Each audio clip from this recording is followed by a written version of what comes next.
Microphones, damn microphones. All There right, we go. I know that was very like botchy, Yeah, completely I couldn't botchy. hear you, and I'm like, oh, I'm muted. It's the poor man's StreamYard to get around this bullshit that they try to pull on us. Where like you used to be able to go to media assets and add your own assets, but now we have to do it this way, where I have to manually become this producer and be able to jump hoops and bounds to be able to get this stupid thing going. It But was let me so tell much you, it's worth easier. it just for that song alone. It's worth it. Oh, it is. It is. But, they kind of just, it's Cardboard and Cold Ones version 2.0, but we're taking 2 steps back. Yes, exactly. That's usually how it goes. So before we get into it, I have another video to play that we're going to just put on to the side. And, you guys know I've been working around the clock getting these videos and promotion and social media blasting. And really, I need everybody's help to kind of push this forward because I can only do so much. I can only tag so many people. And if you guys see the video, share it, please. It goes a long way to help. So without further ado, here it is.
All right, so there you have it.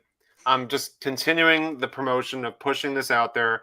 Vintage Trade Night happening August 2nd, Saturday, through the 4 Collectors group. And so lots to give away. You saw that we're giving away a 58 Mantle and Aaron, the World Series batting foes, which I think is going to be an awesome card. Giving away we're going to be doing giveaways for 89 Upper Deck. That's going to be featured in these packs that we're handing out, these little gift bags. T-shirts, stickers, a lot of things. And I'm sure there might be some more additional prizes coming along the way as the days get closer. I have to boycott that video. I wasn't in it, therefore I'm not sharing it. Dan was in it. Dan said, I see myself in there. So. Well, Dan kind of was busting my balls a little bit about it and saying, it was like the video was good up until it featured me. So, oh, geez, Mikey's here. I'm checking out the chat. What's up, Mikey? We'll do the roll call. Let's do the roll call like we typically do. It's so refreshing to see Andrew back and being number one again. So welcome back, Andrew. It's right in the world. Jayhawker, Mike is here. Hello, everyone. Slow news day in the hobby. Hope you have something to talk about. Oh, we do. Yeah. We definitely do. Lenny, off-centered Leonard. Yes, Orlando in the house. Yes, Orlando's going to be with us in a few minutes. We're going to bring him in. Hobbypalooza ambassador and a moniker that I think Ruben came up with that I thought was really good is Lord of the Hobby. Yeah, that's fair. If he can't be president, he should be Lord of the Hobby. I'm good with that. Peter B is here. Orlando in the house. Keith, Lonely Basement Baseball Cards. Evening, sir. Phil Nucro, Fan 35. Hey, hello, everyone. Cheers. Dan is here. And just like that, Orlando and Cardboard and Cold Ones. Absolutely. It was I know. I can't believe he wasn't on. Shame. Shame. Exactly. Trevor from Blue Collar Cards. What's up, Trevor? Okay, let's get to the official sponsor. If we're talking about Cardboard and Cold Ones, the official sponsor for that, I have yet to hear back. Today it's Sprecher. I'm not even drinking beer, that's guys. Right. I'm drinking root beer. I'm drinking what? Beer. This is a Milwaukee-based root beer. They make beer and soda. It's called Sprecher.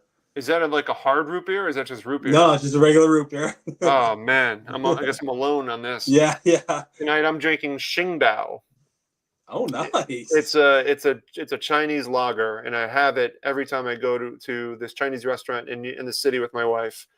It is so good to eat with like their triple. I don't know. Their spicy chicken that they make. It's really good. Well, just by the name of it, I was going to guess Irish. Tsingtao. Oh, it's good Irish beer. And far from it. Harry Doyle approved. Jim says, sup, Sammy Jason and Hobby Ambassador Orlando. He'll be with us in a few seconds. Melissa's here. Hello. Steve with the PH. Eric, the Detroit Collector. What is up? Dave, Peacemaker Cards is here. Matt is here. Hey, guys. Hope Steven joins the chat for this Jackie Robinson episode. So, for the record, I didn't really give any sort of framework for how this episode is going to go. I mean, if Orlando has cards, awesome. If they're Jackie Robinsons, awesome. If they're Mickey Mantles, cool. We'll see how this goes. Right.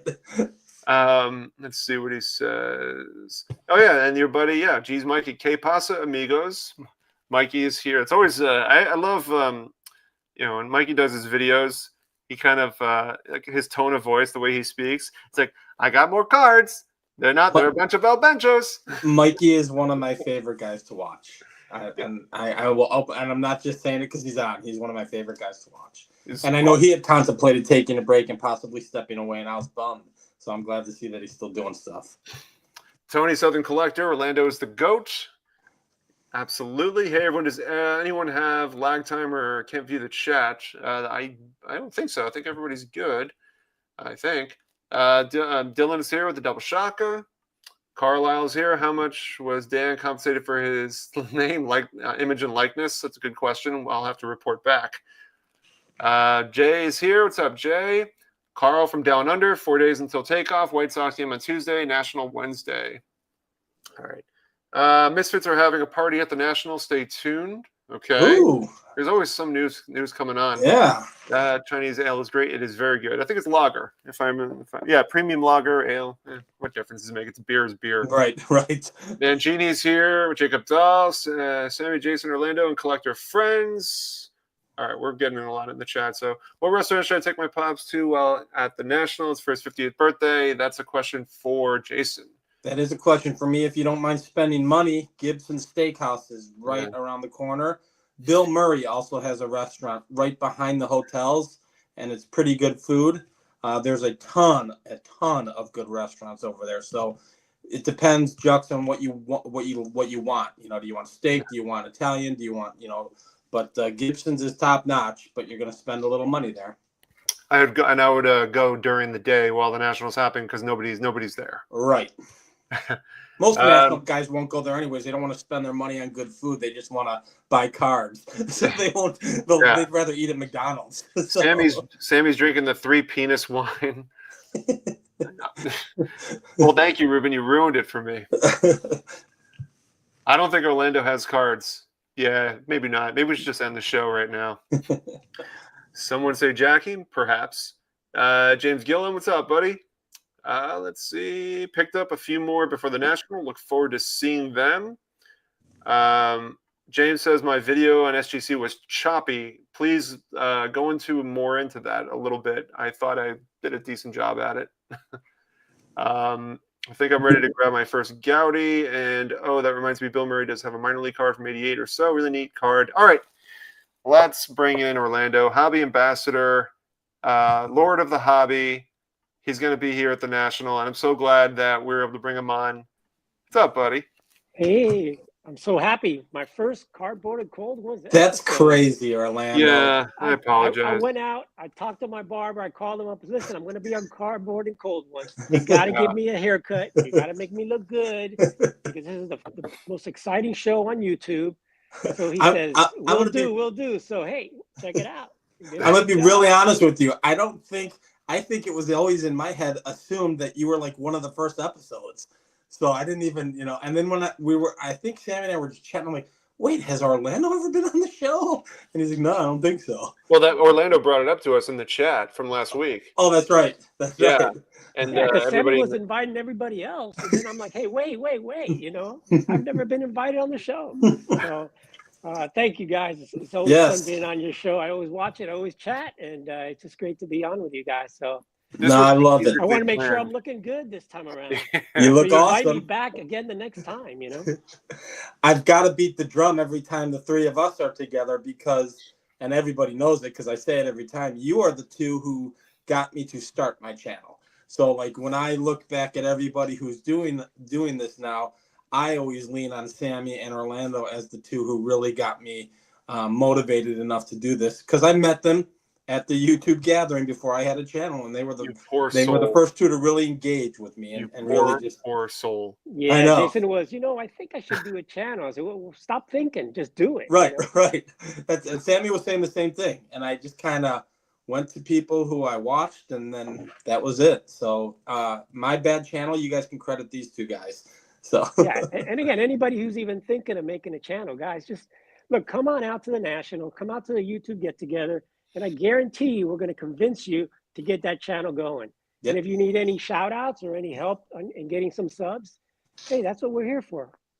Yeah, Sammy, do you have I saw you comment on a new channel, and he had a Joe, I don't know how to pronounce his name, younger fellow.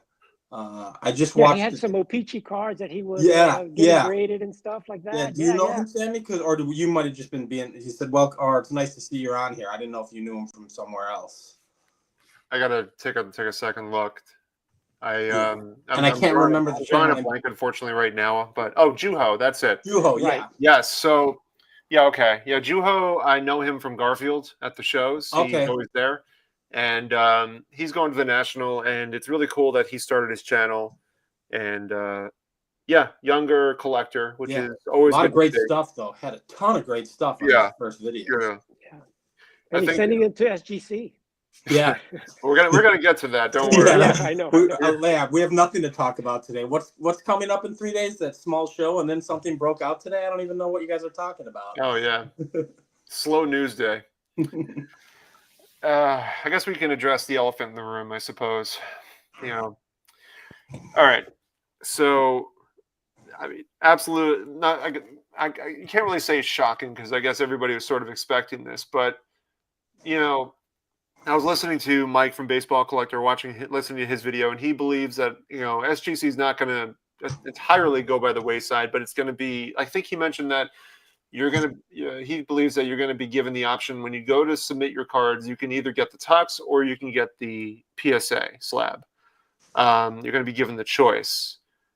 Now, based on what I was listening to with Ryan on NEO cards and comics, was that it seems though that he was asking, are you going to let the market decide how this goes, or are you going to just make a decision?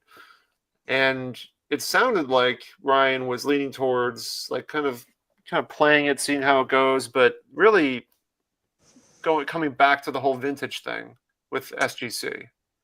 And I wonder if that whole boutique that they have in mind, that framework, is going to be where you go to the PSA website, you submit your cards, and if you have, and SGC is going to be a vintage only brand going forward. I wonder if that's going to be the move, where you're going to keep SGC, you're going to satisfy the loyalists for SGC vintage, and then everything else will come to PSA. Yeah, I've got opinions. I'll let you go. Go ahead, Orlando. What do you think? I mean, my understanding is basically he's not going to put any more money into SGC, period. So it all depends on the market, what the market decides, and how much, business they're getting. If they're getting enough business in vintage, then they may hire some more, graders. But the bottom line is they're moving the graders over to PSA, and the building, which is about half hour from my house in Boca, they're taking it over. I mean, PSA looks like they're just taking the entire building over. And the building was basically all SGC with a little tiny space for PSA. And now it's PSA's building with a tiny space for SGC. So, he says he's going to let the market decide. But that's going to be a tough thing for SGC. I do think they're going to remain in business. There's still a lot of fans. I'm a fan of SGC, and I'll probably, still use SGC. But when they start accepting admissions for PSA, I mean, I'll be half-hour drive from the office there. And they said that sometime in October is when they're going to kind of open up the building for customers to just walk in, just like they do in California, and drop off their cards. So when it gets to that point, I mean, I may do some of that, especially for cards that I'm looking to sell. But I just love the Tux, you know. I mean, I just really like it for vintage and pre-war. I'm still an SGC fan. And even though they said that they took away some of their graders, I still think that the SGC graders that are there seem to be much more consistent than the PSA graders. So, you know, I personally, I'm a fan of SGC for pre-war, but you know, who knows what's going to happen? They're not going to put any more money into it, or any. They're really not going to pump it up or advertise it, and I don't think they're going to, you know, have it many specials because they want to get the business moved over to PSA. So either they're jacking up the prices to whatever, $25 a card, or they'll just keep it at that price and you know, see what happens. Yeah, I will. I have a slightly more pessimistic view on it than even Orlando does. In all fairness, I've watched some videos, but I had this feeling, and actually, I don't even know if it was on Cardboard or Cold One, Sammy, or somewhere else where we were live. And I think SGC will be gone within 2 years. I think it's a slow burn right now, and the reason it's a slow burn right now is because PSA or the parent company does not want to upset the apple cart and have a complete revolt, because there is a loyal base for SGC, to include myself. But I think at the end of the day, this is corporate America. And a lot of what he was spewing on Neo's channel was word salad. At the end of the day, SGC is going to be gone. They've invested all of their money into PSA. It's the powerhouse for the last, since grading has started. So why in the world would you keep it? In time, it'll transition. I think everything that's going to happen will be, like I said, a slow burn to satisfy and appease the guys who don't totally lose their mind. But that's how I see it happening. I was telling Sammy before we jumped on behind backstage, I've been a part of 4 or 5 buyouts, and they all work just like this. And you get a lot of word salad. You get a lot of everybody's jobs are safe. Even though there's crossover, we'll find a place for you. And then they shred it apart. And let's be real honest here, guys. The parent company, as it collects as the parent company. Their best interest has never been the collector. It's never been their consumer. And unfortunately, you see a lot of that in corporate America, right? Corporate America itself, people are cutting services and raising prices to stay alive. My company's doing it. Companies all over the world are doing it. So this is no different. As sentimental as we are about collecting, and as much as we love it because we're all here because we love it, this is still a business, and they're going to run a business, and I don't see SGC surviving at all, quite honestly. I think it'll be gone entirely. That's just my opinion. Well, that may happen. You know, I mean, the way it's going, it doesn't look good right now for them. You Right. know, I'm hoping they stick around because I don't want a monopoly. I still want competition Mhm. out there, you know. Right. But I do think that if they do something like that, they may do some crossover type deal. I don't know what you guys think of that. That they may say, you know what, we're gonna, since they're essentially the same company with the same graders technically, they may just say, you know what, if they're going to get rid of SGC, they may do a deal at the end and say, we will cross over SGC slabs into PSA if you want to do that. So I think that may happen, but you know, we'll see. I think it's going to be a slow burn. You know, it's going to take time, and I think it all is going to depend on the collectors. As far as, you know, I saw comments on there about prices and all that. I think, you know, for vintage guys, most of us, at least for me, I'm buying the card, not the slab. Yep. You know, I Sure. do like SGC slab, but I'm still going to buy the card no matter what, you know. So, you know, I don't know about the prices. You know, I think right now prices are pretty equal as far as SGC and PSA as far as vintage. You know, they're just about the same. So if we continue to buy the card, I don't see why the prices are going to go down, especially when SGC, you know, they've been around for 30 years. So, and the graders are experienced graders. So I do think that the grades are valid grades. They're probably even more accurate than PSA grades. So I do think that the value of SGC is going to kind of retain. unless they totally go out of business and don't grade any more cards, and then maybe after that, slowly, some things may happen. But if that happens, I think there may be some opportunities there to cross over or stuff like that. We'll have to wait and see what happens. Let me But ask I do you agree this. with Jason. It doesn't look good for SGC right now. Let me ask you this, Orlando. If they were to do a crossover, you could take all of your SGC slabs and now we will cross them into a PSA due to dissolving SGC. Do you think they'll charge for that? I don't know. I mean, there Of may course be, they would, right? So I now think you're it gonna would get probably now you're gonna charge. get, even if it's $8, even if it's $9, you're still gonna get dinged twice I on think something it'll that just you already be had graded. since they don't technically, it won't have to grade it at all. It's just over a new slab. Right. It may be like you said, $8 or Right.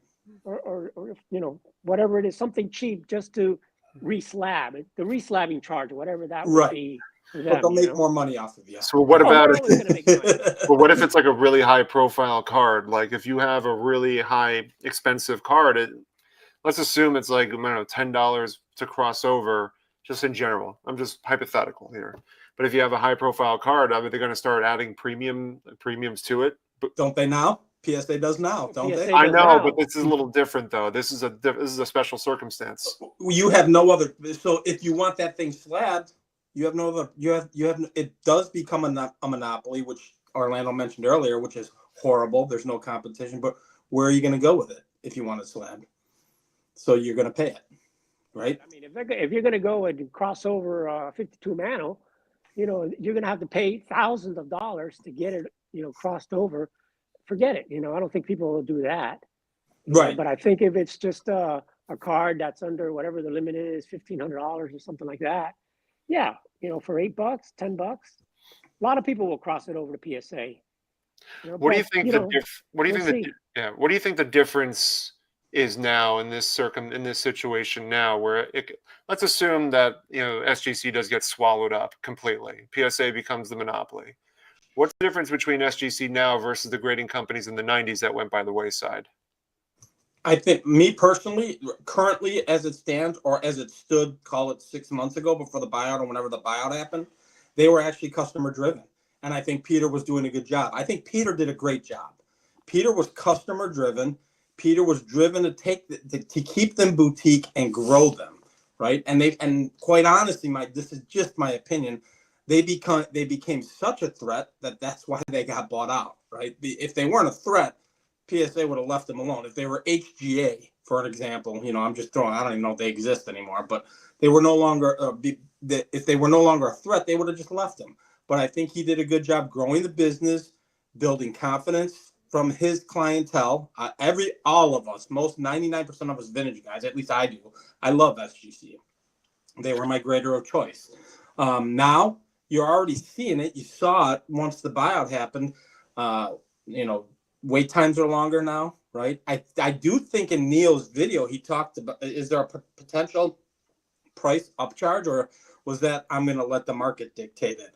No, you're not. No one's going to let the market dictate their company. You've already got something in place. You already know what you're going to do. Trust me, there's a plan there. He's not telling, he's never going to let his consumer or the market dictate. He dictates, or PSA dictates everything. It's a monopoly, then it already is, quite honestly. So let me go back. Let me just quickly go back to a comment that Jake put together here. The threat of CGC is one thing that might cause collectors to keep the SGC brand alive. They know PSA is polarizing, and a lot of people will never grade with them. So CGC kind of being an expanding, kind of rising out of, not ashes, but rising out of the potential death of SGC. Is that a valid concern? Well, I think it is for a couple of reasons. They've combined and were bought, right? They're now a group of 8 companies under one umbrella, and I think that was adapt or die on their part, so they didn't get swallowed up as well. I will say this: I'm not educated enough to know anything about TCG. I know it's huge. They have that market. But from just a selfish standpoint of us being vintage baseball collector or card collector, sports collectors, were they really a play in the market as far as what we collect? I don't think so. What do you think, Orlando? Well, first of all, with the TCG or Pokemon cards, one of the things that Ryan Hogue mentioned was that they opened up in Japan and they're doing grading in Japan. And he said that the bulk of those cards, the Pokemon cards that are being graded right now, are actually in Japan. And he said they were grading 95% Pokemon and TCG cards over there, PSA. So, and that's counted in the in the gem rate report also. So, yeah, that's one issue there. But when you go back to CSG, I went there. I went to their grading school. I met the top graders there, and they've got the head of the guy there is Andy Broom. Andy Broom is a really, really good vintage grader. He's the guy that he worked at Beckett. He graded a lot of the Honus Wagner cards, and he talked about that. Talked about all of the rare stuff that he graded. So he is a pre-war guy that they hired. So CSG is a threat, and they're a big company. People think they're not that big, but they're huge. They're big, and they have big time investors because they don't only do cards, they also do coins and other stuff also, and other stuff. They do pretty much everything that PSA does. So it's a big company. And when I went over to their Sarasota office, it's impressive, guys. It's a big place. It's not just, a small little company. So I think that's a big challenge to them. They do have deep pockets, and they do have good graders, and they were hiring people there, and they hired me. They offered me a job, and they really go through a very extensive training. They give you tests at the end, and they make sure that the graders know what they're doing. I don't know how PSA hires, but I know that some of the guys that were there, the majority of them were a little bit older. They weren't in their 20s. They were a little bit older guys that were in there, at the grading school that I went to. And this was, I'd say about maybe 2.5, 3 years ago when they first really were cranking up. But they do have really good graders there.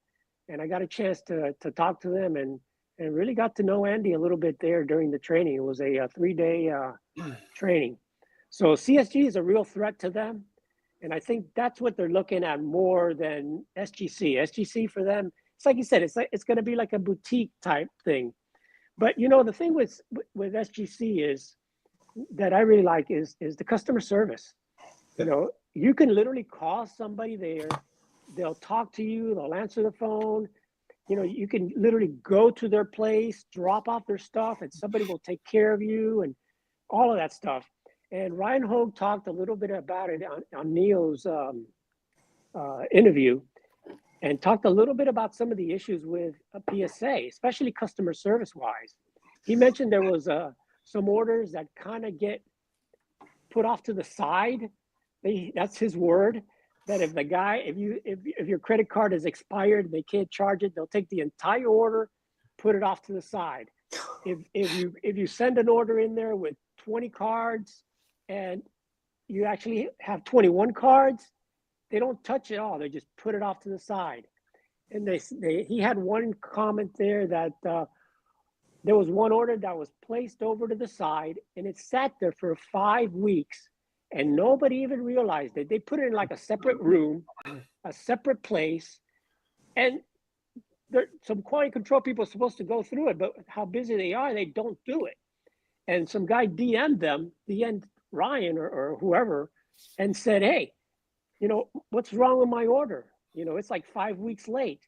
And they went through and they found it. And he said, they found it behind another order that was placed there. I mean, I could just imagine how much stuff is just sitting back there, backlogged, that they're not even worried about. They're not checking because their customer service sucks. And they've got so much coming in that, they don't care. Where SGC, since they're not that big and they don't have as many orders, they're able to deal more with collectors on a one-on-one basis. So I think that boutique style thing, I think that's kind of a good thing sometimes, it's kind of going like a specialty store that they take care of you personally.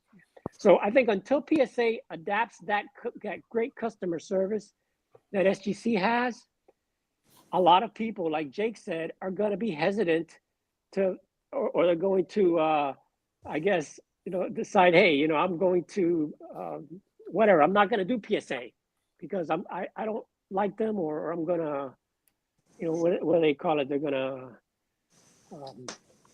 to, just, I forget the word, but they're just going to say, hey, I'm not going there. Right.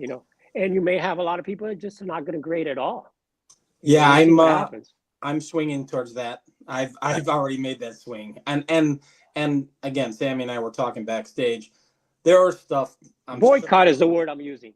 Boycott. Exactly. Oh, boycott. Yeah, there is stuff in the future that I'm certain I'll be grading, but I'm buying less graded, and I'll continue to buy graded still. And I'm grading less. Period. And it's been that way for months. I look at this, and it's a dichotomy of corporate America in general. It fits so well. I was involved with a company that we were going to become boutique. We were hitting all these corporate accounts, mass accounts, get mass discounts because it's quantity over quality, and we were going to target the boutique clients, where they spend a little bit more money, and we can reap the benefits off of that and give them a little more care. And then slowly but surely, as another buyout continued, the boutique mentality went out the window, because to become boutique and to become that niche market, you have to spend money. You have to have the best graders.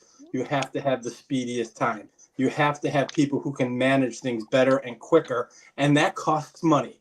When you can run the giant machine that is PSA in the manner that they're running, and people are still going there and they're still profiting, that's the way that they're going to look at it. But SGC, I mean, it's not like it. All right. So in 2025, SGC saw an increase in submissions as far as total submissions. I mean, in the grand scheme of things, PSA's market share is completely skewed in their direction. Right. There's no denying that.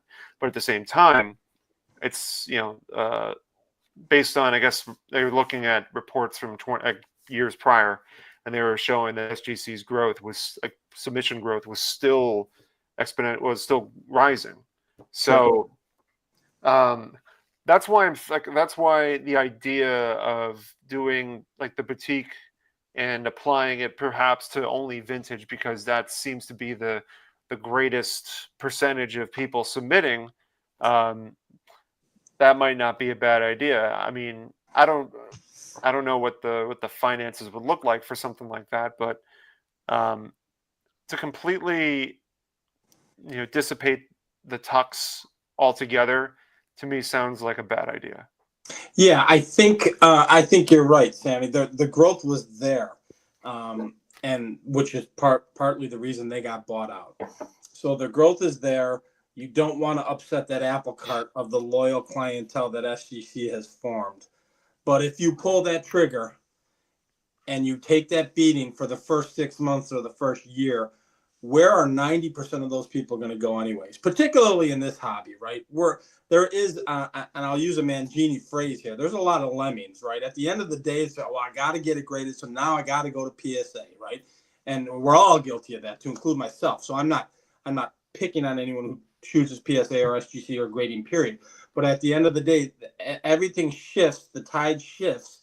And as the tide has been shifting over decades now, Orlando, because you've been doing this for decades, PSA is grabbing a larger portion of this hobby and getting their hands wrapped around it more and more in this industry. I won't even say hobby, every day.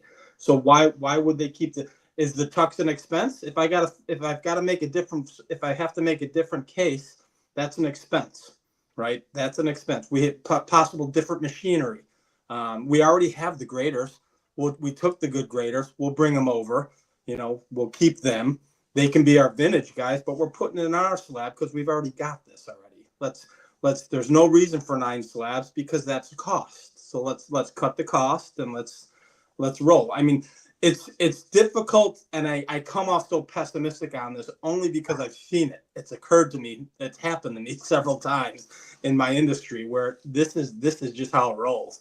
And you keep thinking, oh, we'll have our place, and and we're good at what we do, and they'll keep us, and it just never works out that way. It hacks and whacks. I talked to Petty today, and I got a kick out of it. I think he said, yeah, Pete, at least we know where Peter is. He was bagged and tagged he was tagged and gagged for the last 15 months, and that's exactly what it was. Here, this is what's going to happen. You're going to be here for 18 months, then we're going to show you the door. I'm sure he got his package 18 months ago, and now it's see ya. Go play some golf. Yep, go play some golf, and then that guy snickered on Neo's. Yeah. He already knew. Everybody knows, and it's all word salad. That whole interview was word salad to me. I watched it and I said, this is just, this isn't even real. I'm negative, Sammy. I'm sorry. I bring the real pessimistic approach. You also got to think that, PSA has a lot of things going on. And, Ryan talked a little bit about the GameStop and how fast that area of the submissions is growing. I mean, that's 1,500 stores, and GameStop is gearing up and getting people that are better knowledgeable about cards right now. One of the things that Ryan said, he met with them in Dallas, I think it was a few days ago. And so they're gearing up.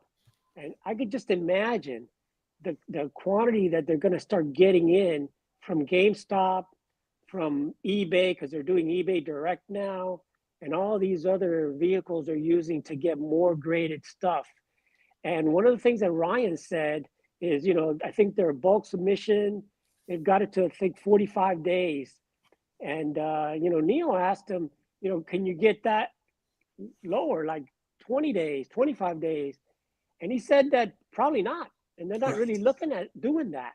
Right. So, that's going to be something that is going to be, it's not going to be like it was back with the COVID days that it took months, but they're not interested in speeding up those submissions and getting them down to 20 days or 15 days, or even like SGC, 10 days, Right. So if SGC can continue to do the quick turnaround, which they're not doing now, but I think they're a lot better than half the time of PSA. And if they can continue that, I think they'll still continue to get some more business, because there's always people that just want to get their cards graded fast. They don't want to wait 2 months or 3 months. And PSA is not concerned about speed at this point. So I think that's going to be something that with the PSA growth and the poor customer service, that's going to hurt them a lot. Turnaround time? And again, he's going to raise prices and lower prices depending on their turnaround time, right. Which, really sucks too. Right. Is it fair to say that as soon as the buyout happened, that's when they started to get really slow? Because that's what I noticed. As soon as Collects bought them out, then it really lagged. Yeah, SGC lagged? Yeah, SGC. But remember, he said they took a lot of their graders out. Right. They took their graders and moved them to PSA. So that's probably why they lagged, not because of the, they were getting the same amount of cards or maybe a little bit more, but I'm sure they have less graders now. Is it also fair to say that was just the culture of PSA starting to intertwine itself into SGC already, saying we don't need to be that fast. We don't just slow down. It's costing us money. We're going to shift some graders around. We're going to move some things around. This is what we're going to do. And it just happened organically because of the buyout. We don't want you to go fast. Right. We want you to go slow. Right. So we can, charge and, and keep our prices up there and raise our prices and, stuff like that. It's all about profit. It's all about making money. That's all they care about at this point. They're not with the collector. And that's one of the things that I liked about SGC. They were more collector friendly, and about turnaround time, low prices, great customer service. Those are the things that PSA needs to learn from SGC. If they don't do that, they're just gonna they're gonna continue to grow, and they'll always be around. But more and more people are gonna start boycotting them, or just say, hey, forget it. I'm going to do double D vintage grading. Do it myself, Mangini needs to jump on that Mag Pro thing even harder now. Man, Mag Pro, invest in Mag Pro right now. That's probably the way to go, exactly. I think. Mag Pro, penny sleever. Let's talk about something sort of related, but Yeah, what does this do to the SG? What does this do to already existing SGC slabs cards? I'll let you go, Orlando.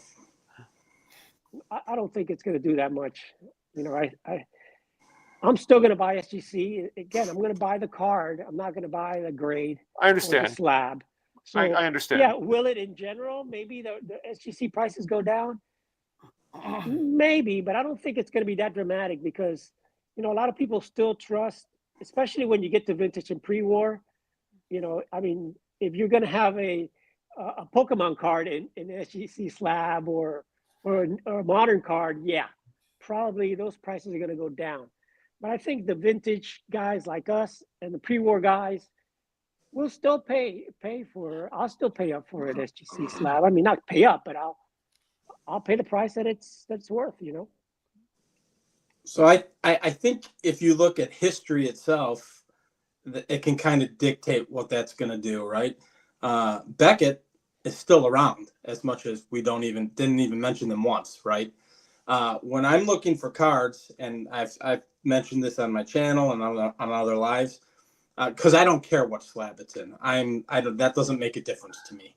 I want the card. I don't care if it's Beckett, SGC, ungraded, or PSA. If it's what I want and I like it and it's a price I can afford that works for me, I'm going to buy it. Our running joke with a group of my friends is BVG for the win, because typically if you take a Beckett slab, an SGC slab, and a PSA slab, and you run that same grade of that particular card of what I would be looking for, and it depends on the card, obviously, the Beckett is always going to be cheaper. So I'll take that Beckett for the win. I don't care what plastic's wrapped around it, But so if you have all three cards laid out in front of you, I agree with you. The Beckett will always be cheaper, but what if if we're all collectors, or a lot of us, again, focusing on the card, not the grade. If the SGC looks better than the Beckett, if the card looks better in the SGC slab, are you going to go for the SGC card because it looks better? Yeah. Check this out. CSG. Hold on, Orlando. Let me give you the screen here. Go ahead. Got an amazing deal on this, right? Because it's in a CSG old slab, and so if you have SGC cards, that if the prices start going down, I'm buying them. Oh yeah, me too. That's why me too. That's why I got this Chamberlain rookie in action card in a 5 for probably 30% less than if it would have been in a PSA slab. Yeah, dude. So back to the main question, and I think it's got even Orlando's example is showing that. Of course, Sammy. I'm going to look at what card is better, right? If the card is every buyer and every collector is different. So I'm very budget based, very conscious of what I want to spend. I've got a family, I've got young ladies and my girls, my daughters, and I'm taking care of and whatnot, whatever. We all got life. So, but to me, if you put all three of those in the same slab, and they're all like quote unquote 2, and the difference from the Beckett slab to the PSA slab and the SGC slab is minimal, but I can save $40-$50 on a $150 card, I'm buying the Beckett all day long without hesitation. The plastic doesn't mean anything to me at that point. No, I know. I think we all kind of share that same sentiment about the cards, So, but yeah, and again, that kind of goes even deeper. It's like everyone has their own condition preferences. Some people don't mind an off-center card. Some people don't mind honest corners like Petty. So everybody has their own preferences, but it's an interesting thought because obviously I think we can all agree, and you mentioned it, Jason, that Beckett graded cards just tend to go for less, generally speaking, because of the holder. But right. And I did see Mangini say it, which cracks me up. They were on top of the mountain years ago, but when PSA was initially chasing them. The bottom really fell out for them right before COVID, I kind of feel. COVID just buried them. But yeah, it's funny how that works. Yeah. And that's the first time we mentioned their name. We mentioned CGC, who was the bottom of the barrel for the last 7 years, as a threat to PSA because now they're a conglomeration, and never once brought up Beckett in that segment of conversation. It's crazy how it works. I agree with Dylan right there. Just give me your crappy SGC slabs. I'll take them, for lower prices, of course. The phrase will be SGC for the win in about 4 years. We'll all be going SGC for the win. So I'll reiterate again. You think because of the fact, the reputation and the legacy that SGC's had, they're going to be like any cards that are slabbed by them will kind of still maintain that what's the word I'm looking for? That maintain their value, maintain their value, or just their desirability. They're legit. They're legit grading. They're solid. You can trust them. So I think they got a good reputation. As long as they continue with the good reputation, I think there'll always be a market for them. And if you can get them cheaper than the PSAs, I'm good. Hold on. Let me just ask this, Orlando. From your experience, Orlando, because again, you've been in the hobby for a long time, 80s, 90s, and prior even. All these other grading companies that were around in the 80s, like I said, in the 90s, that existed. Would you say that it's fair that SGC's legacy and reputation will carry partly because of the big boom in the hobby? Well, you got to remember the top cards that sold for the most money are in SGC slabs right now. The Mantle 9.5, sure. Yeah, the Hannes Wagner, except for the Wagner, which was trimmed, a card number 1 for PSA, which kind of says a lot about PSA. All of the big cards out there, I think it's probably the top 5 cards that I've ever sold as far as vintage are in SGC slabs. So I think those are going to hold value. Right. I think they will for the medium term future. And what I mean by that is I think they will because there's still a large faction of people that believe in what those grades represented and where they came from, and they're legit, just like Orlando said a minute ago. But if it were to get completely phased out in time, does it become another ISA or IGA? Because collectors will be coming in to the hobby who don't even know what SGC was, right? It's silliness to them because by the time, let's say you got an 8-year-old right now, when that 8-year-old turns 20 and SGC's been gone for 13 years, that's a non-factor for them. They're going to crack that thing and send it to whoever's left. Maybe it's PSA, maybe it's Arena, maybe there's another company that comes up through the, but whatever. But it just becomes, for the long term, I don't know that they would hold value. I think for the middle term, because they've got a large group of people that are loyal to them that are still going to be here for 15, 20, 30 years, hopefully.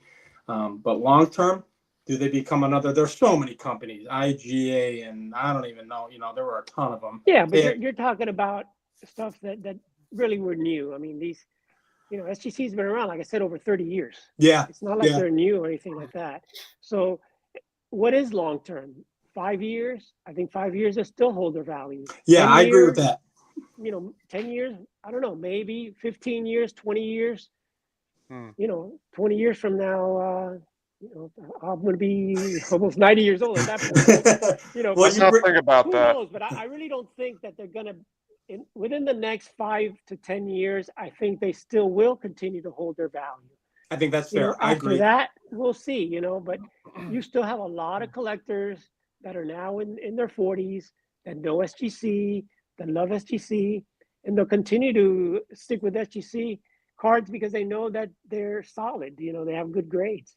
And if the prices do go down some, that's a great opportunity for us vintage guys. Yeah. And if they do, if PSA does do crossovers eventually, then if the prices do go down, you cross them over to PSA. That's an awesome point that you brought up, Orlando, and I never brought that into the mix of the conversation. All of them, a good majority of the highest, most expensive cards in the world are SGC. Well, I'm really curious to see in 5 or 10 years what happens with those. Will there be a crossover at some point in time? Does the guy, that's an awesome point. Like I wonder what that does for everything and what that means. I mean, you have PSA registry guys that, they want it on PSA no matter what. So the PSA will always be number one, and you'll still have people that just want PSA. That's all they want. But I do think that SGC it does have still a very loyal bunch of collectors. I think they got a good reputation, and that says a lot for the cards that are in those slabs. So I think they will generally probably hold their value, at least for the next 5 to 10 years, in my opinion. Yeah, no, I agree with that. That's why I was kind of saying medium term. What's long term? Long term could be 30, 40 years down the road when, if they don't exist for 20 years and people are going to say, what is this tux thing? I don't like this. And what is this giant number? This doesn't look like a PSA. That's, 30, 40 years from now. Back in my day, SGC. Right. Exactly. I mean, we're going to be Every those. farm remembers. Right. Yeah. Hey, I mean, I just sold I showed in my video, Aaron 1956 PSA SGC 7 in an old slab. Yep. It sold for pretty much the same similar price as a PSA because it's a beautiful card. Yeah. And the people that, ones that buy it are looking at the card. They're vintage collectors. Yeah. Even though it's an old SGC slab, it's still, a good one. Now, PSA, when you look at old PSA slab, some of those are actually, not what it would be today because PSA has, kind of adjusted their standards grading a little bit. Yeah. Where SGC kind of has maintained their grading standards for a lot longer years. I don't think they've made any adjustments or anything to their grading standards. SGC. Somebody was cold played. That's a new cold played. If you're in, what was that? What was Clay saying? Sorry, I'm going back and forth here. If you're in it for the long haul, don't love slabs, and why even grade now? You will need to get them re-slabbed later at the minimum. I'll buy graded where it makes sense, but I don't submit. I generally haven't submitted it. I haven't submitted in quite some time, so I understand what Clay is saying. Yeah, either have I, quite honestly. Yeah. I think that comes down to why grade your cards, and that's a whole nother topic. I think there is legitimate reasons to grade cards. I know Mangini feels otherwise, but I think there can be some legitimate reasons. I got to be honest, this is the most opinionated I've been on YouTube in the year and a half I've been on. I usually don't spread my opinion out there. I just let it simmer and let Petty handle topics like this. But yeah, after let Petty and Mangini do that. I don't share any of my videos because it's just when it comes to opinions. Everybody has one. Exactly right. But exactly with time, some of the opinions that you shared last year or even 6 months ago will sound stupid. Look at some of the stuff Jeff Wilson has shared. I mean, come on. The best part about for me, I don't share opinions. I do it on the live stream with you guys because it's on Sammy's channel. Right. Right. We're on my own channel. I don't want somebody going back and say, boy, Orlando sounded so stupid back 5 years ago. I will say this though. It has had me thinking once the buyout happened, it kind of shifted me a little bit. And there is some joy in collecting ungraded for me. I am really enjoying it. Obviously I bought the Ruth ungraded from a trusted source, but I got a grade. That was the last submission. Was Strongsville was my last submission, actually, and I sent the Musial that I bought off of you, Sammy, and a couple. I think I sent 3 or 4 cards. Yeah. But one of them I knew was going to be authentic. I just wanted it cased up. It was my 21 Oxford Confectionaries Ray Schalk. So, I mean, there's stuff that I still want to get graded if I buy it ungraded. But I am enjoying a lot of the ungraded stuff. So, let's we talked a lot about grading. Let's pivot over to a really fun topic, which is Orlando's preference of how he approaches the National, which I think is awesome. And I remember Jason commented on it saying, I love the Orlando approach. I'm going to do the same. And I'm actually probably in the same boat myself, unless I find the 3 or 4 cards that I've put on a list. But the approach is, in Orlando, you can tell me if I'm way off on this, is to just kind of go in and let the cards and let the tables do all the talking, and whatever comes to my peer view that connects me, that gravitates me like a gravitational force, that will be it. Yeah, I mean, and Mangini and Rick the Flipper are the same, as me. We go in there and I let the cards come to me. There are certain things that I would look for, but not necessarily I'm going to go table to table looking for these things. I have to just find the right card that just catches my attention, of course, at the right price. But, I don't see myself really locked into anything at this point, and I don't know what I'm going to come away with. Last year at the National, I came away with a Walter Johnson autograph photo from Walter Johnson's that was pretty awesome. Personal collection. Yeah, that was awesome. Did I ever think I was going to go into that? Never. Even thought crossed my mind, but it's something that just came to me. And if I would have gone in there and looked for a Hank Aaron rookie and go table to table and then found that Hank Aaron rookie and spend my money on that Hank Aaron rookie, would have never been able to buy the Walter Johnson.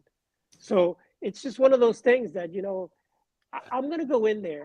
I'm going to walk all the tables. And also remember, when you're locked into something, a list or whatever it is, you kind of bypass other stuff.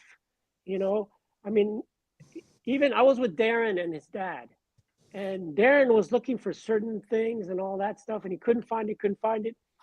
And believe it or not, it was right there in front of his eyes what he was looking for, and he really couldn't find it, but I found it. And I said, right. Darren, isn't this what you said that you would be interested in? And it was that DiMaggio, the 4-in-1. The 4-in-1, yeah. Yeah.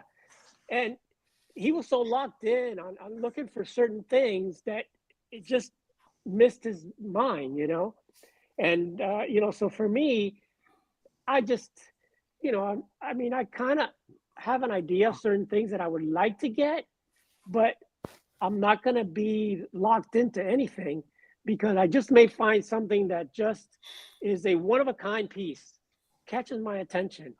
When I got that Hires root beer maze with the tab, I wasn't looking for that, and it was raw even, and I really wasn't going to look for something like that.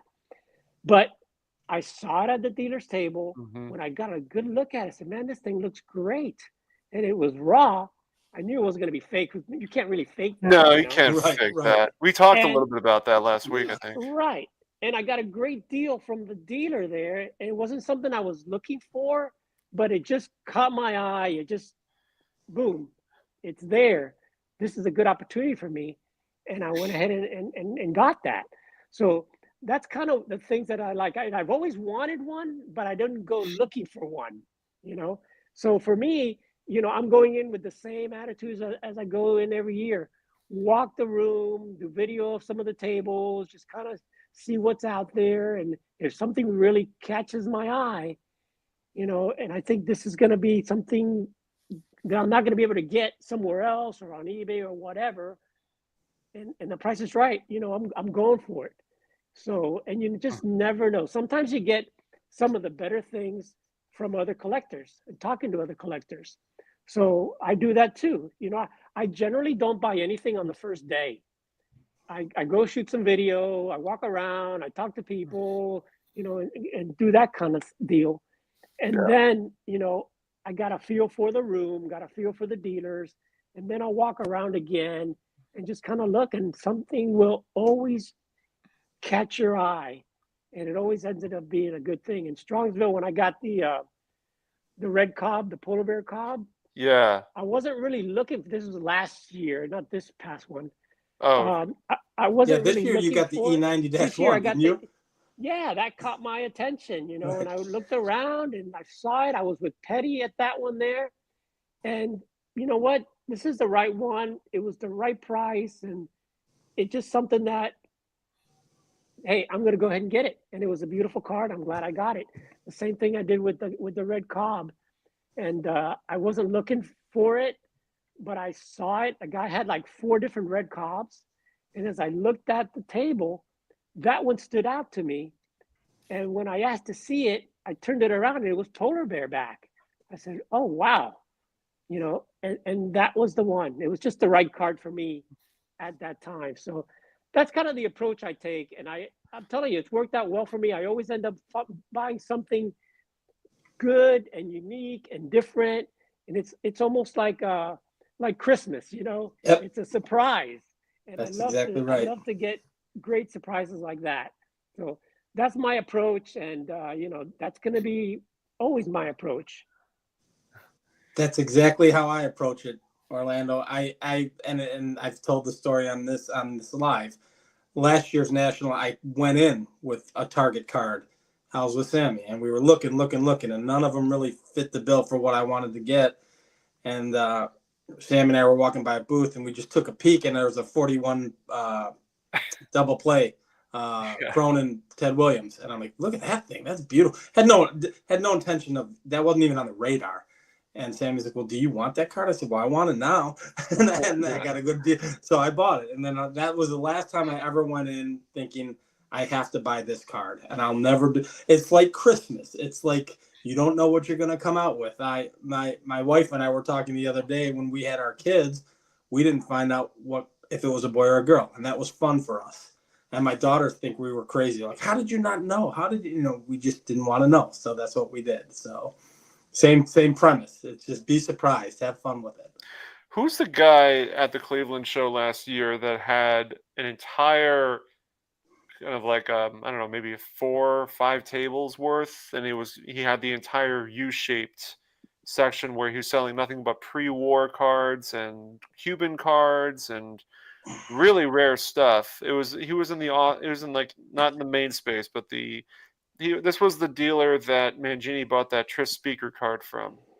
I'm trying to remember who that is. That clothing store? No. Oh, no. I'm thinking of the Dizzy Dean. So. Well, Mangini's here, so he might know. But there was a guy that was selling nothing but pre-war cards. I mean, Mangini had the box out Rick for that card, and it was the card, and there was also the envelope as well. And I think. Steven Sports Cards was there. So anyway, I imagine he's going to be back. I just never got his name. I always thought his table was really filled with some incredible stuff. Yeah, I have to say, was it a Pabst Blue Ribbon? Because I know those came with like the envelopes. Was it a bigger piece? No. This is maybe like a postcard size, but I'm waiting for John to come mention it in the chat if you remember. I mean, John and Rick, they buy all these unique things, and you just. Stuff that you don't know until you see it, and like John buys these envelopes of where the actual old Judge stuff is in, or all that kind of stuff you find at the National and you're not going to find anywhere else, so sometimes sometimes it's just a matter of checking out all the tables and just kind of finding something that's going to be unique. One year John was looking at some Cuban cards with me, and he beat me to it. He had the Martin de Higo second year Caramelo Deportivo, which is extremely rare. And you never see that in there. And I wasn't looking for that. I see John at the table. He's looking at the table. And John all of a sudden asked the guy for that card. And I'm like, shit, I wish I could have seen it before John. I probably would have bought it. But, it's just, you don't know that it's going to be out there. It was the only one at the entire National, and John ended up seeing it and getting it. And those are the kind of things I look for, Stuff like that you just don't think you're going to find. Do you feel as though that's like, all right, so Jason, I think, can understand this or will understand this because of the reference I'm going to make. In poker, you always remember your bad beats. Do you always remember your times when you don't make a purchase that you really regret?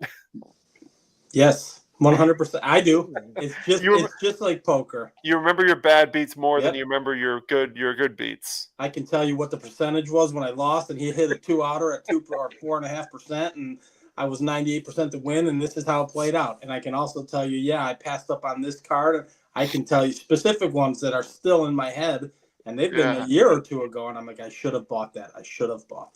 So I guess I always tell Sammy that, if you see something you really want, if you walk away from that, where's that card? I'm going to come back and check it out again. I'm going to come back the next day, or I'm going to come back in a few hours. It may not be there. That's exactly right. So if you find the right card at the right price, you know what? Go for it. Don't walk away because you may not have an opportunity to get it. And it So- doesn't even have to be Yeah. rare. Like you find one that fits your eye. Yeah. Right This there. one, well, this one is, yeah, this one came from, we'll just, Phil Gary. yeah, hold on, here we go. Yeah, Phil Gary. And as soon as I saw this done, like it was this is a day zero purchase because I knew that if I didn't get this, then it was going to be gone. Right. Yeah. And it was the only one in the room. Oh yeah, you never see those the metal golds. Well, I think- it's funny. I think last week, Sammy, I shared a couple of stories where I saw things on eBay, and they sat there for 2 or 3 months, and I didn't buy them. And I'm like, oh, they'll just be there. They'll be there.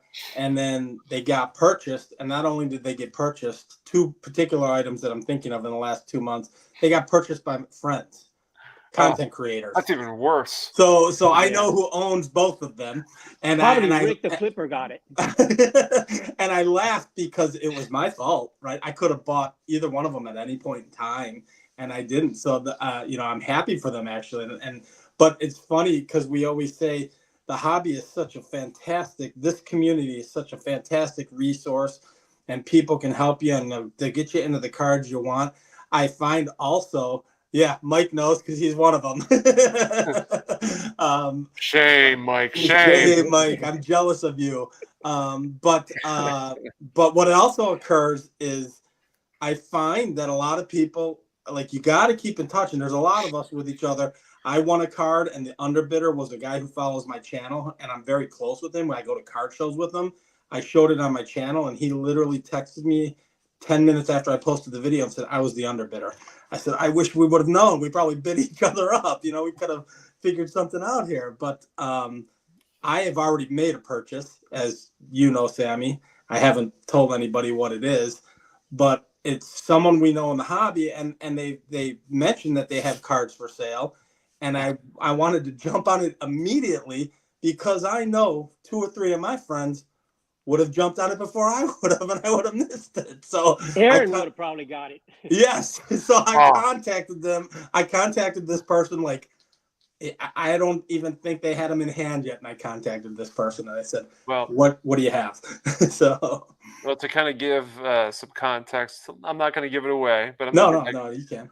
I'm just going to channel my the inner energy of this guy and try to.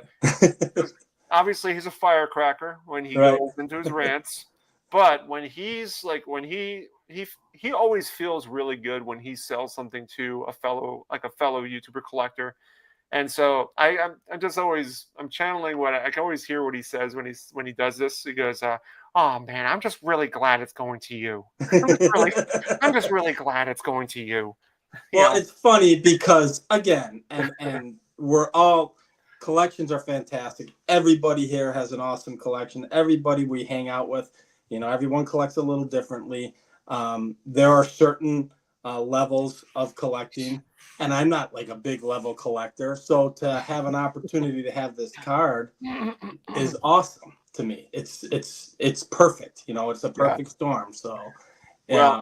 Well, don't tell me it's a home run derby card. It probably is, but I won't. Well, we don't know. We don't know. We don't I know. know. I'm just guessing. I don't know. I will say this, Jason. When we get there, I'm gonna bring the maze one with me so we can take a picture together of the 2 cards. Yeah, I'm pretty pumped. And there's the gentleman who said "good get," Jason, was also probably next in line. If I didn't move on it, so. He has a new moniker now, the pre-war pusher. Right, Yes, he is the pre-war pusher. That's gonna be so. I'm taking the oversized pre-war pusher. Oh yeah, I mean we caught the bug. Jason and I caught that bug. Yes. Yeah. You can clearly see if you watch. I don't expect anybody to watch my channel over the last year and a half, but you can see the progression quickly change. Butterfingers, Wheaties boxes, National Chickle 3 R311s, Gouty premiums, cash-ins, all that oversized stuff. I'm like, these images are awesome. I blame Aaron for everything. I do. I blame him for everything. It's all his fault all the time. But Petty says that he really is. He's really happy. And he's every time, because I purchased something from him at Strongsville, and Petty's such a good resource. Like the first card I purchased at Strongsville, Petty's like, "You got to see this," And so he dragged me over to Chappell's table because Petty initially was going to. Petty was like, I was asking him about the 71 greatest moments, the Willie Mays, and he has 2 of them. And so I was like, oh, well, if you're interested in selling the other one, that'd be great, but let me know. And so I think he told me, he's like, I think it must have been a week before, or maybe a couple weeks before. He goes, I don't know if I don't think I can let it go. I'm like, it's okay, man. Don't worry about it. Yeah, it's all right. But like when he came over, he was like, because I knew like part of him probably wanted to like accomplish this goal for somebody else to get the card. And so when he told me that Chappell had one, I was like, all right, let's go take a look. He goes, looks really good. I'm like, it does look really good. So that was the first card I purchased, and thanks to Petty. So that was I love Petty. Petty is just awesome. But Petty's got to get rid of some cards. He's got a lot of duplicates out there. He just can't let go. If it's Willie Mays, I can tell you firsthand, he's not letting go. No, he doesn't let go. I mean, I don't blame him. But yeah, man, super excited. And the pre-war pusher has potentially convinced me to go after. I think I'm going to do a Carl Hubble card to tie the knot. Or you could do this guy. That's Melot. Let's see that bad boy. That's a modern Melot. Modern Melot. So I don't know, man. Because I was a pitcher in high school and I gravitated. I think that's awesome. It's hard. Like Willie Mays is the exception, but everyone else who I collect is a pitcher. So you know who else is out there? Don't forget about Lefty Grove. Don't forget about. I know he's not a New York guy though, so you got the Hubble's perfect for you. So the Hubble ties in perfectly. Well, listen, once we do, I cannot channel Petty to that depth. That's an exclusive Petty thing. I can only. No, he can do Mangini though. Oh yeah, but yeah, I can. Well, Mangini's but even Mangini has his rants. I can't really go that far into it. I can only kind of talk about when I get to the national, I just want to see everybody. And it's gonna be great to see everybody getting along and getting some great cards and picking them up and showing them off at the YouTube get together. I think it's a really special thing, and I'm gonna be pushing a lot of my cards in my blazer. I'm going to open up my blazer. Be like, you want a card? I got a card for you. Sorry. There you go. That's phenomenal. Oh, he's great. Everyone's, I'm a greedy slab as Daffy Duck would say. Yes, he is. I will say this, though. I mean, and it's, it's much like I did watch you guys on Golden Age of Cardboard, Orlando. And it was so well put by everybody. It's just the fun of all of us getting together. It's phenomenal. Being able to see everybody, that is the best part of it. It truly is. So I'm excited to see everybody. It's gonna be a blast. I'm gonna have a lot of fun. I initially I'm like, oh, do I want to go Wednesday? Should I? And then I heard everyone saying they're coming in Wednesday. I'm like, all right. So I took Wednesday through Friday off, and I'm just gonna have a blast. I will say this, guys. Anyone who's watching this, I'm assuming most of you are staying in Rosemont. Rosemont is a suburb of Chicago. That's where the National is, right by the airport there. I do know Mike Junkwax Hero said he's going to the Cubs game on Saturday. So the city itself is going to be insane. So Lollapalooza is going on, which is really, biggest concert of the year in Grand Park. Yeah. Because my daughter, she's like, yeah. I said, hey, hon, maybe you can drive me. I don't have to drive. Maybe you can drive me if I'm drinking. And she's like, oh, I'm going to Lollapalooza, Dad. And I said, okay. And then I think the game that Mike is going to is the Crosstown Classic. I think it's Cubs Sox. Well, he's got a seat right behind home plate. And I think he's going. And the Crosstown Classic is a madhouse. I mean, because it's all of Chicago going to Wrigley to check out. The Sox have 3 fans and the Cubs have 2 million. But still. It's the city's going to be insane that weekend. So if anybody's planning on stepping outside of Rosemont, going to the city, just be cognizant of that. It's going to be really busy in the city. So, Orlando, what's outside of the the going to the show, what are some things that you're getting into? Obviously the YouTube get together, and then you're not going to be around for trade night. Unfortunately, it sounds like. No, I'm not going to be around. I'm leaving on Saturday afternoon, so I won't make that. But definitely the YouTube get together. That's for me. That's the number one thing. Yeah. You know, it's to be honest with you, that's the main reason I'm going over there. You know, yeah, it's the cards and all that stuff. That's always good, and but just to hang out with you guys, and not just you guys, but to hang out with a lot of the people that are subscribers. You know, I did a video putting some cards that I'm selling, and I pretty much sold almost all of them already. Wow. But I had so many different people who had commented that don't have YouTube channels that, hey, we want this card, and a lot of them are, we want it because it's from your collection. So that's super good. But every one of them, I'm like, you got to go to the YouTube get together. And just to hear from a lot of people that emailed me that some of them just leave a little comment here or there, and then we've been emailing back and forth now. That to me is some of the best part of the hobby. People that don't do YouTube content, and I can't tell you how many of these guys have kind of shared just in the last couple of days some of their collection and some of the stuff that they have, and some of the stuff they mentioned. Hey, I got this, I got that. I watched your video here, and you know what I got? I got this, and I got that. And you guys that are just watching this, that you're not commenting, or you maybe do comment every once in a while, you guys got to go there. You got to introduce yourself to all of us. You got to be involved and be part of this community. And if you want to start a channel, we'll convince you to start a channel. But at least come on and introduce yourself, because we want to see. I like to see the face with the comment. That to me is great, just to get to know everybody. So I'm just encouraging people to go to that YouTube get together.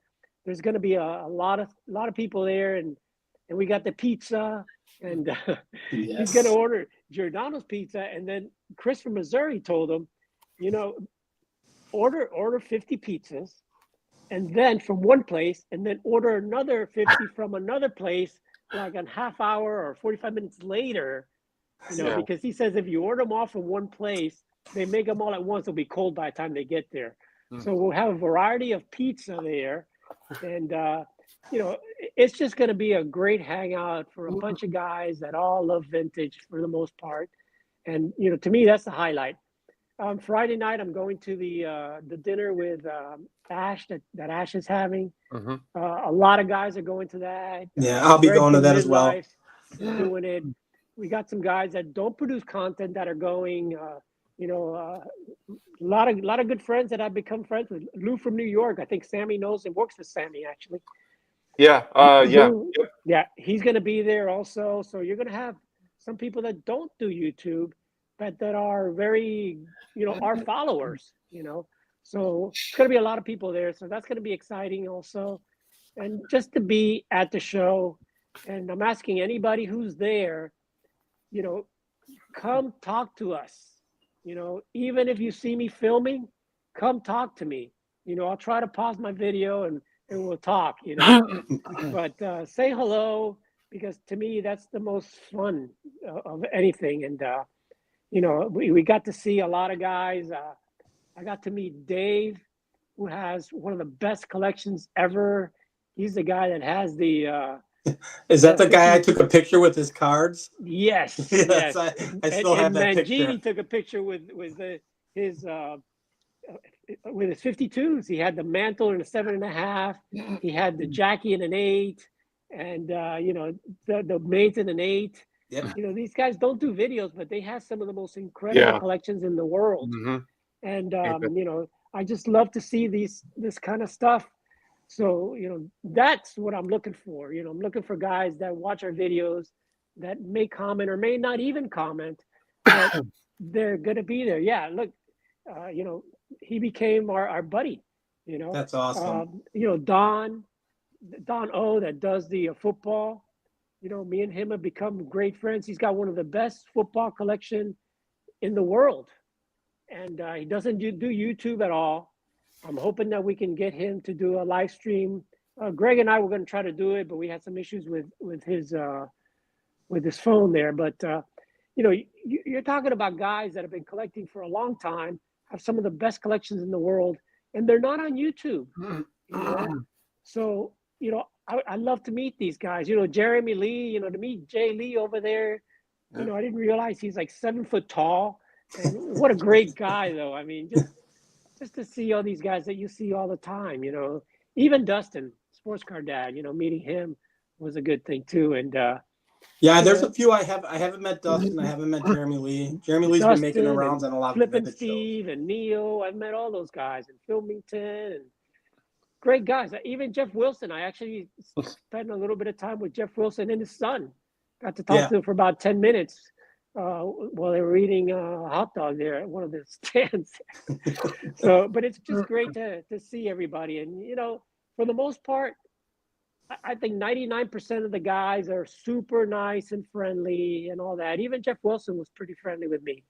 So it's just a great, great time, guys. Just come on out there and say hello to us, please. I want to meet everybody, as many people as I can. Yeah, I think that's perfectly said. It's the reason I'm here, and I will promote that tenfold anytime I can. The get-togethers are why we do this. And there are so many.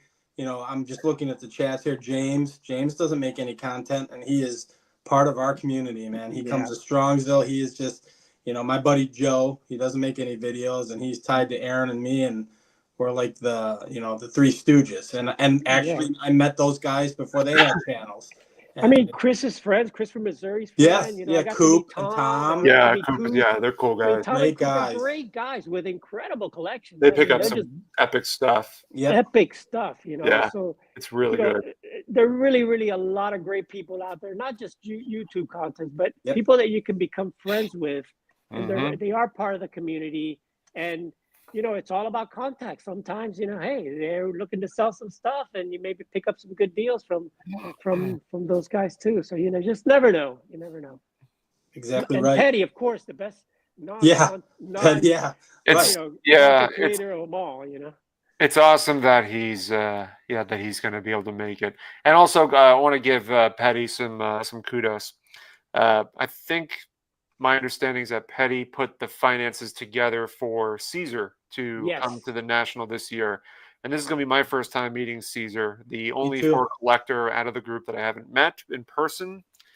And so it's super awesome that he's coming. So thank you, Petty, for making all the moves to get him there.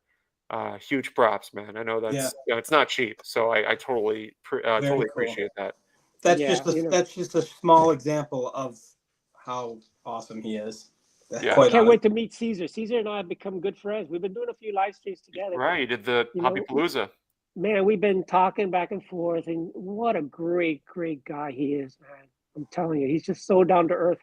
Well, everybody here is down to earth. Yeah. What you see is what you get. And Caesar, even off stage, he's as crazy as you can imagine on stage. So, it's just a great guy. And Steven with a PH. Yes. I can't wait to walk the. Well, he I think he is going finally. I think he is going. Yeah, he is. He's not going to go, and it's another example. I'm walking with Steven, and we're looking at stuff, and he finds stuff from Rudy. Rudy, the guy with the movie and all that stuff, and I helped him get some piece that he would not have found or he wouldn't even looking for. And those are the kind of things sometimes you just walk with the floor with people, and you find certain things, and you hang out with them, and we become best of friends. And my Canadian cars, I help them find something super cool, the Satchel Paige autograph, and it's just I can't tell you how awesome it is. Garrett, Ballpark Memories. Yep. What a great guy. I actually sold a bunch of cards from Garrett, so I'm going to meet up with him and close the deal there. So are you selling stuff to him, or are you buying something from him? I sold a bunch of stuff to him before I did my video. Yeah. I contacted him because he's just such a good kid. I want to help him out as much as possible. Yeah. So I said, this is what I've got. I'm going to put a video out, but I want you to get first shot at it. And he bought a bunch of good stuff from me. I mean, some PSA 7s and 8s that I had, some Clementes, a PSA 8 Clemente, PSA 7s. Do you still have the 52 Barra ungraded? I sold that. All right, that's fine. Well, pretty much everything You that did you call saw me in on that one part, and then video when I watched the video, I'm like, ooh, I started writing down a few goes, more. I'm and, like, I gotta give a big shout out to Carl from Oz. Yeah, He's he'll be gonna there be there too. too. Carl's such a Oof. great guy. He's become a really good friend, and can't wait to see him again. He bought a card from me also, so I got to see him Yeah. too. And Well, he was there's so many good people. earlier in the chat. He was talking about how, like, he mentioned a comment about, like, oh, I have the money prepared ready in my suitcase, or he has it already packed. But I Yeah. gotta, I mean, I'll give credit to to Carl from Oz, man. Like, flying from Australia to the United States is no joke. yeah. I hope you're flying first class and you get to sleep, man. I don't know what your strategy is, but man, that lag is going to be serious. But I mean, he did it for Strongsville. Did he? Yes, And he did. Yeah, of course. And he made like a 3-week trip out of it or something. No, he was in great shape, man. Like, you wouldn't Yeah. even suspect that he had any jet lag. Right. But the crazy man, that's awesome. I'm glad he's coming. He was asking Great earlier. people, man. Yes. So many good people in this hobby. Yeah. There he is. Yeah. Oh, there he is. Yeah. There we go. Economy, man. I'm not petty. Oh, man. So Petty says he's getting in Wednesday late afternoon, maybe a couple hours at the show. I'm going to burn a trail Thursday and Friday. I'm arriving Wednesday morning, very me too. early. My flight's at like 7 a.m. New York time. 6:40 for me. What, from on Wednesday? From Miami. Yeah. Wednesday Are you guys morning. My both flight flying leaves into at O'Hara? 6:40. Yeah. What? Well, Yeah. I'm curious what airlines you guys are flying. I'm on Delta for the You're on flight. Delta. What are you on, I do Orlando? the cheap route. I do Spirit. Okay. Well, Yeah, I should be getting in around 9:30 or something like that. Probably around the time Sammy's getting in, right? Yeah, so we'll definitely link up. We'll link up when we get there. I think that's probably the best thing. I mean, I don't know if you want to share what hotel you're staying at. I'm at the Lowe's. Lowe's, okay. Yeah, close I enough. think Mangini and Rick the Flipper's there, and I think that's where Petty's staying. Yeah, and Diamond Yard. George is there, George. I think, too. They're And talking.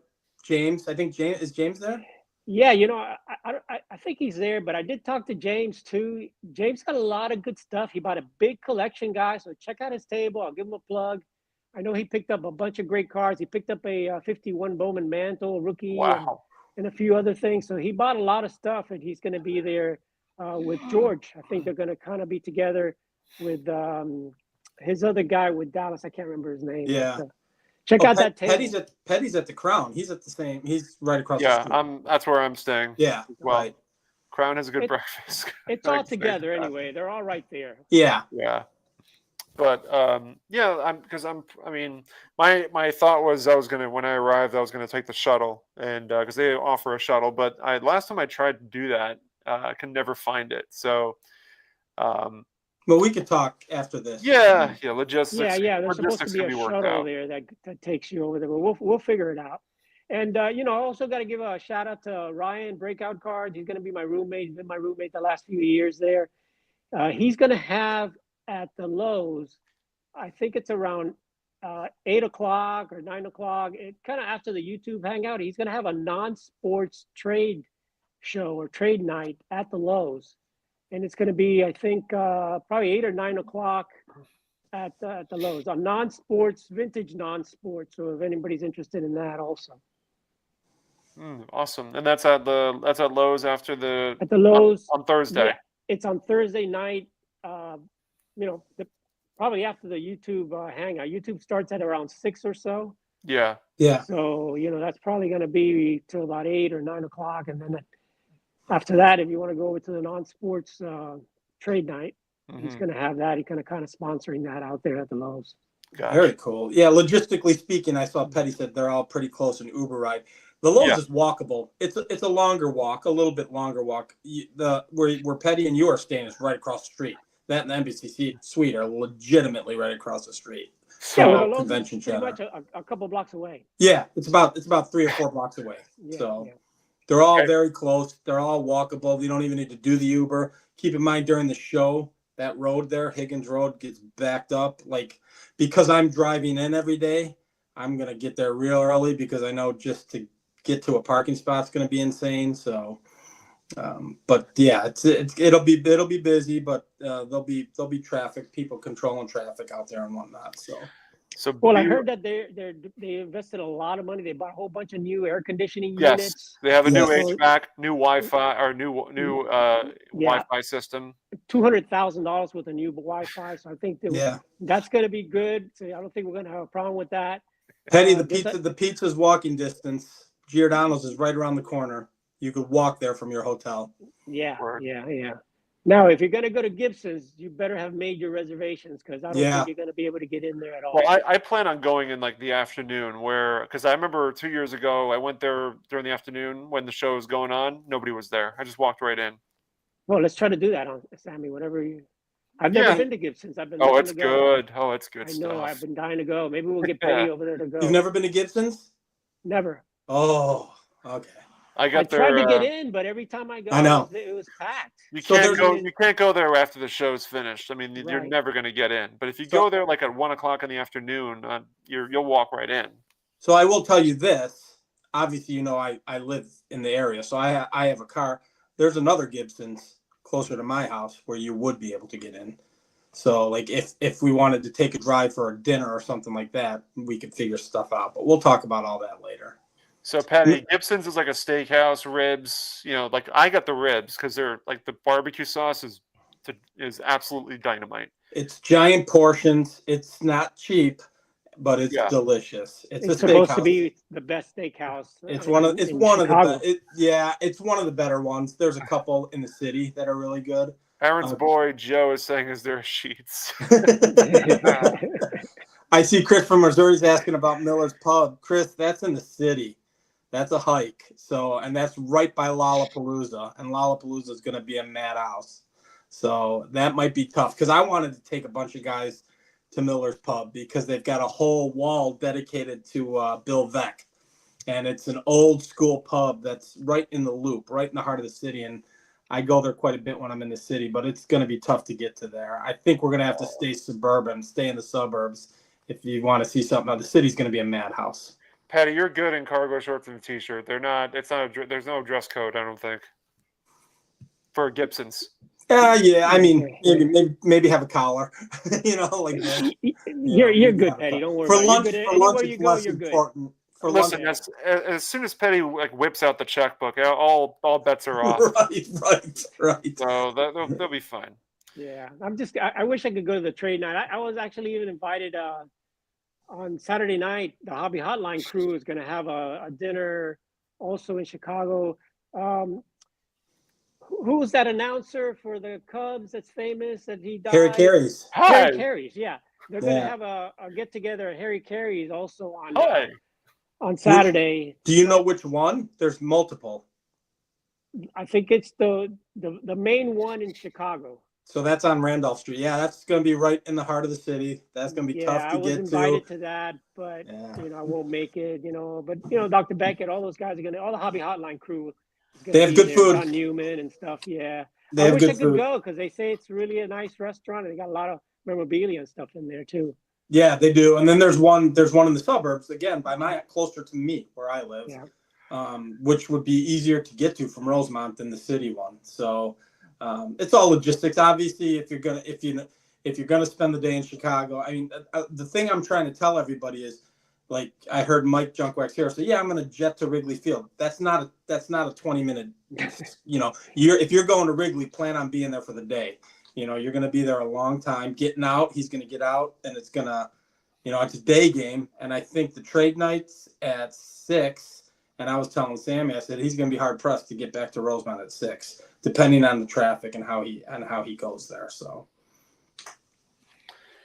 Yeah, man, a lot to look forward to. So much to do. I honestly time. I haven't really done that much prep work, and I really have to. There's a bunch of cards that were like part of giveaways that I have to make sure I pack. Like there was a Chris, I think it was Chris from CRT Sports Cards won the Willie Mays Transagram. When I told him, he was like, "I won." I'm like, what is he? He's a T206 guy. What is he going to do with the Transagram? But I'm like, listen, man, a win's a win. Take it. But yeah, man, lots of prep, so little time.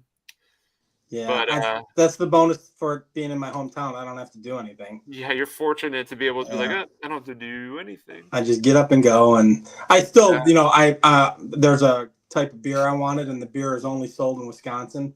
So I had a family member up at our cottage, and I said, pick up a case of this beer and bring it home so that I can have it for trade night, so guys can try Yeah. it. So That'd be awesome.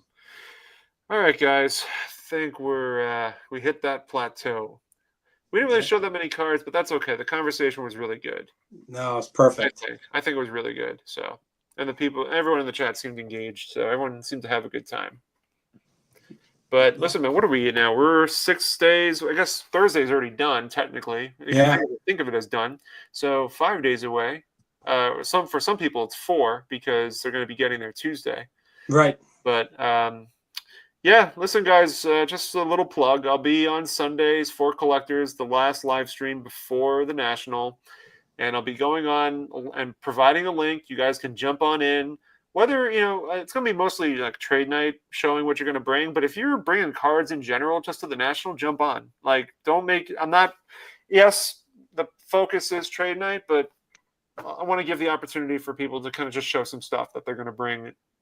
And, yeah, that's going to be. Hopefully, Petty can jump on. I'd like to see what he's bringing. Yeah, that would be exciting. I think, Petty, if you're still watching, man, that's a good point. I definitely want you to come on to show that magic that you were telling me about, that Jason's getting a piece of. It will not go any further. So, but yeah, guys, thanks, Orlando. Thanks again for jumping on, man. You're always a great guest to have on. So. The best. Orlando's the Thanks best. for finally inviting me on. No Without kidding. Freaking time, I feel like a jerk when I found that out. I'm like, holy shame. No, we love you guys. I love you so much. Can't wait to see you guys. Give you guys a big hug. Yes. All right, everybody in the chat, thank you so much for jumping on with us. We will see you. I'll see you Sunday, but we will see you at the National. Take care. Thanks, everyone.